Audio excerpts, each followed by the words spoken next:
I am very sorry to have made you wait, but it's for a good reason. We had a lovely meeting with His Excellency, the Foreign Minister. We had a chance to talk about how, under the leadership of King Mohammed Sadis, we're making the already strong U.S.-Morocco bilateral relationship an even stronger strategic partnership. This comes as we are commemorating the bicentennial of the first U.S.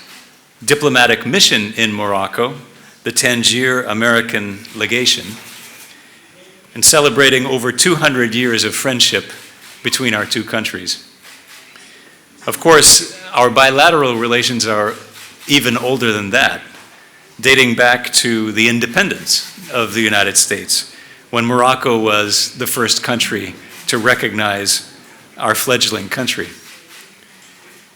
We appreciate Morocco's continuous and valuable support on issues of common interest, such as peace in the Middle East, stability, security, and development across the region and the entire continent of Africa.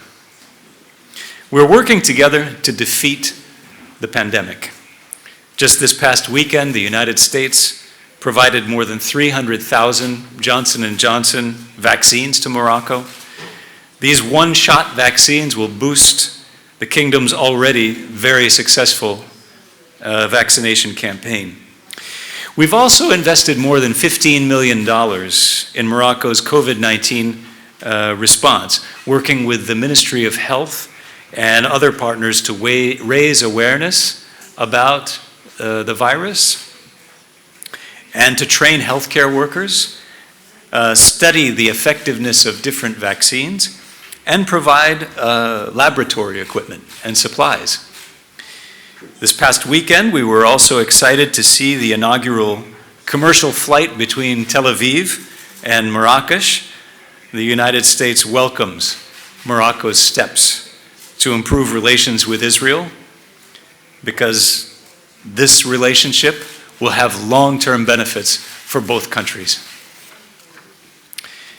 We also appreciate Morocco's continuous support for the UN's efforts in Libya and its support for removing all foreign forces from that country in preparation for preparation for successful nationwide elections, an essential step towards a stable, unified, and democratic Libya.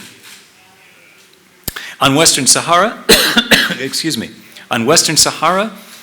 we support a credible UN-led political process to stabilize the situation and secure a cessation of all hostilities.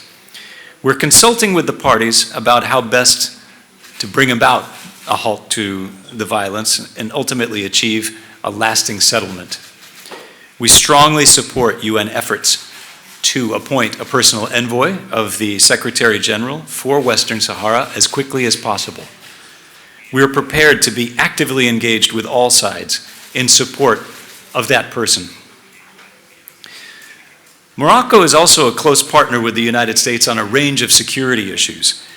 It participates in more than 100 military engagements with us every year, including African Lion, the largest annual U.S. military exercise on the African continent.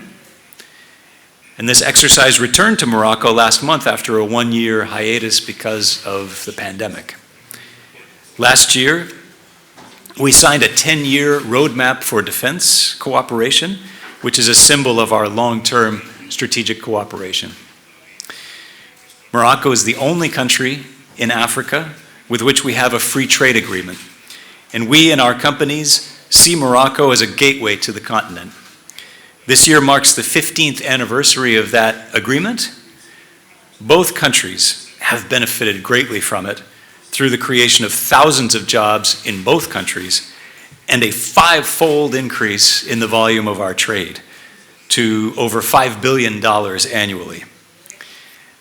I was happy to learn that over 150 American companies operate here in Morocco. During my visit, I'm excited to have a chance to go to the National Library to see our exhibit about the legation's bicentennial and the deep historical ties between our two countries.